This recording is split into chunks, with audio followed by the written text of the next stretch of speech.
안녕하세요. 돈텔파파TV의 이석준입니다. 오늘은 아람브라 궁전의 추억이라는 드라마 얘기를 한번 해볼까 하는데요. 여러분들 아람브라 궁전의 추억 이후에 현빈 아리에 빠진 분들이 많다고 합니다. 참 멋있죠. 근데 우리나라 실제 기업에서도 그 현빈과 비슷한 이미지를 갖고 있는 기업인이 있습니다. 바로 넥슨의 김정주 회장이라는 분인데요. 국내 최대 게임업체인 넥슨의 창업주, 이 김정주라는 이 NXC 대표가 최근 회사를 매물로 내놓으면서 M&A 시장이 좀 뜨거워지고 있습니다. 그런데 왜 김정주 대표는 이런 선택을 했을까요? 일각에서는 게임 산업 규제에 환멸을 느꼈다거나 또는 그 진경준 검사장 뇌물 사건과 관련한 소송에 지쳤기 때문이라는 분석까지 하고 있는데요. 과연 그럴까요? 우선 게임 산업 규제에 환멸을 느꼈다? 이 규제에도 불구하고 2017년 게임 시장 규모는요 12.4% 정도 성장을 했습니다. 수출 규모도 19% 증가했고요. 여전히 돈 되는 사업이라는 거죠. 넥슨이 NC소프트 경영권 분장에도 개입했었던 점을 고려해 보면은 딱히 받아들이기 힘든 주장인 것 같고요. 그 다음에 진경준 커넥션이 시끄러웠던 2016년도 하반기 이후에도 넥슨이 새롭게 벌인 사업들을 보면은요 소송에 지쳤다라는 분석도 힘을 얻기는 좀 힘들어 보입니다. 우리가 관심을 가져야 할 부분은 사실은 지난 몇 년간 넥슨이 보인 행보에 있습니다. 자, 김정주 대표의 지난 과거를 살펴보면요 되게 아름다운 스토리예요. 창업과 도전, 서울대와 카이스트 창업 도전, 그리고 자수성가 했죠.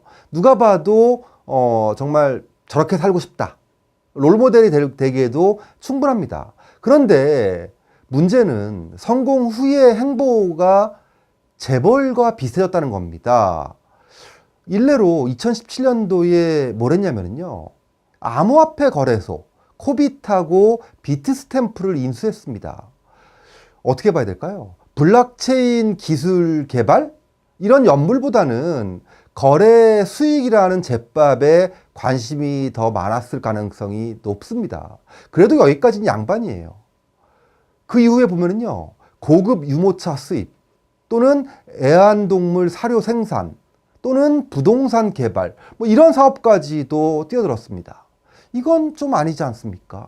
결국 자수성가한 사람이라도 재벌화 되면은 이들이 앞으로 괴롭힐 가능성이 높은 것은 골목 상권이 될 수밖에 없어요.